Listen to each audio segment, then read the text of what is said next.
Saudari-saudaraku yang terkasih, berjumpa kembali bersama saya Inspirasiku di Antara. Renungan Harian Selasa 30 Juni, Pekan Biasa ke-13. Semoga kita bersama keluarga dan komunitas kita selalu dalam keadaan baik, tetap sehat, dan bersemangat. Marilah kita mengawali renungan kita hari ini dengan tanda kemenangan Kristus.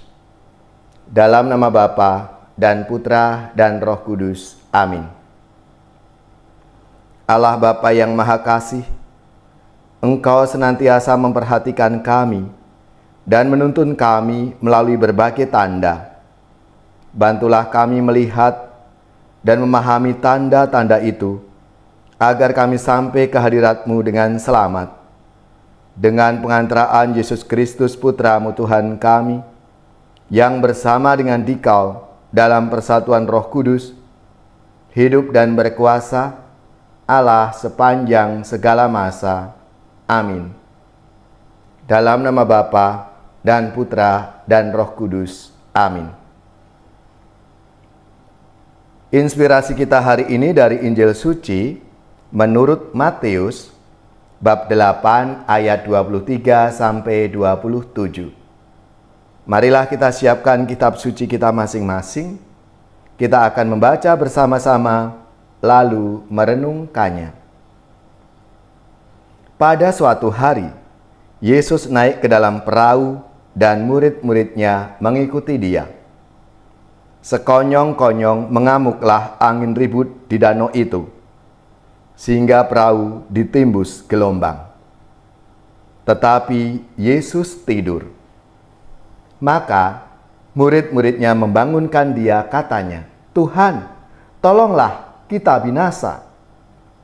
Yesus berkata kepada mereka, "Mengapa kalian takut, hai orang yang kurang percaya?"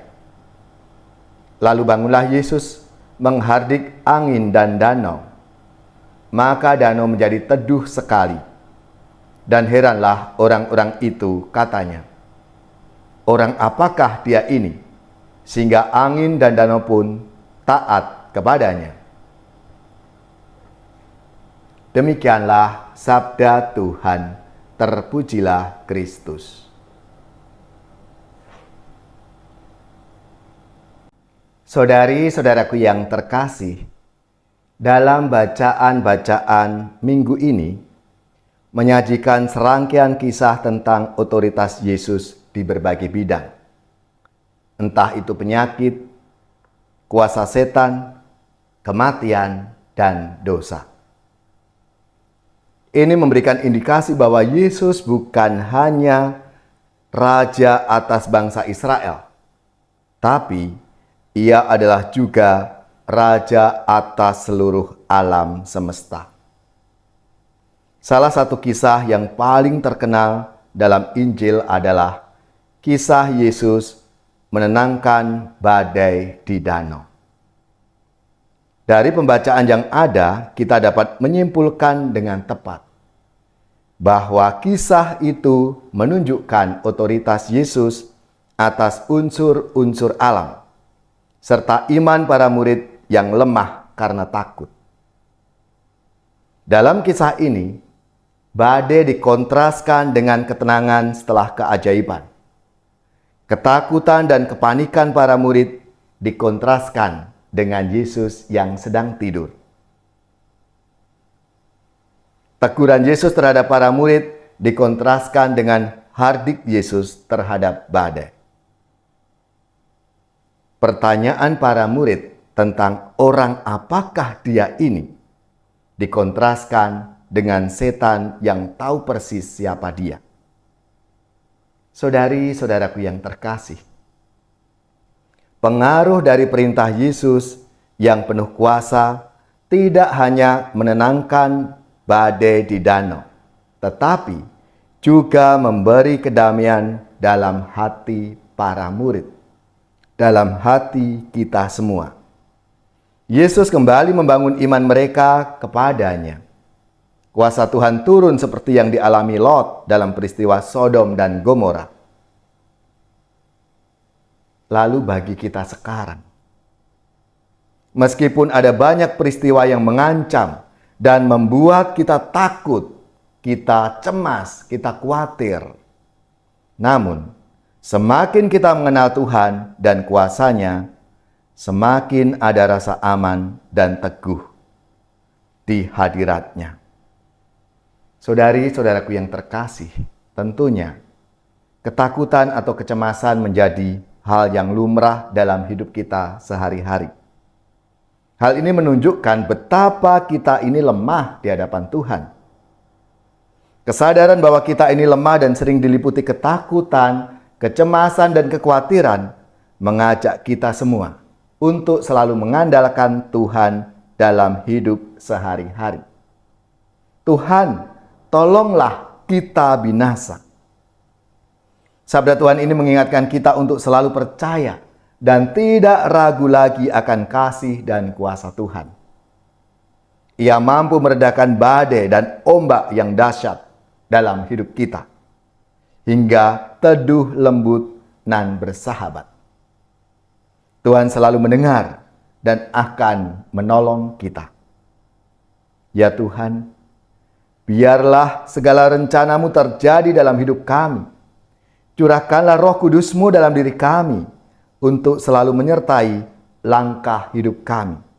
Sebab tanpa-Mu kami lemah dan tak berdaya.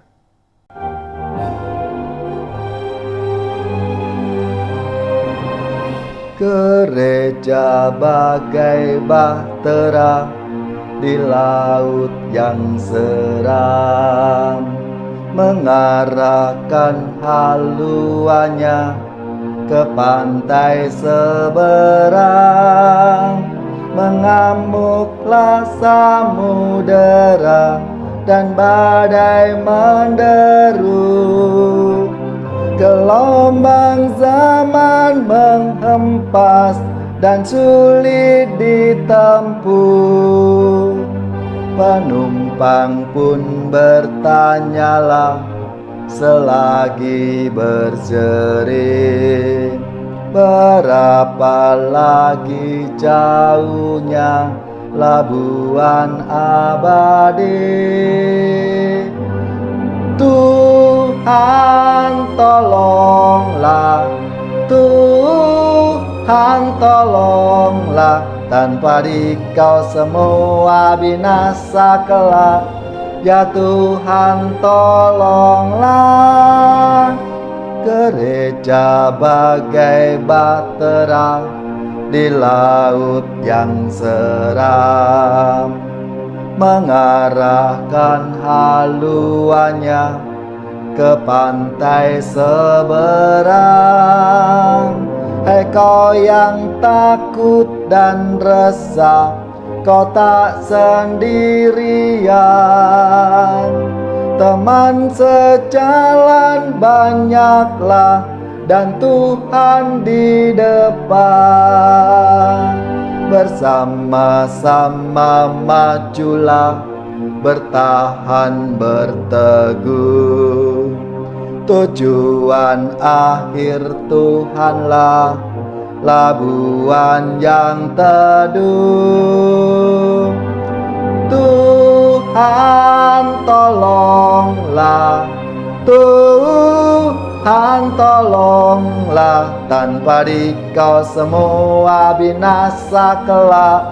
Ya Tuhan tolonglah. Saudari-saudaraku yang terkasih, marilah kita siapkan hati kita untuk menerima berkat Tuhan.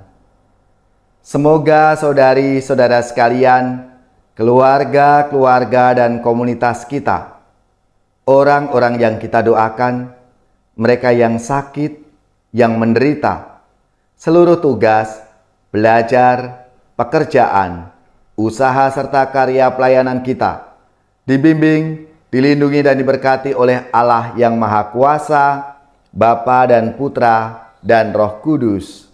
Amin.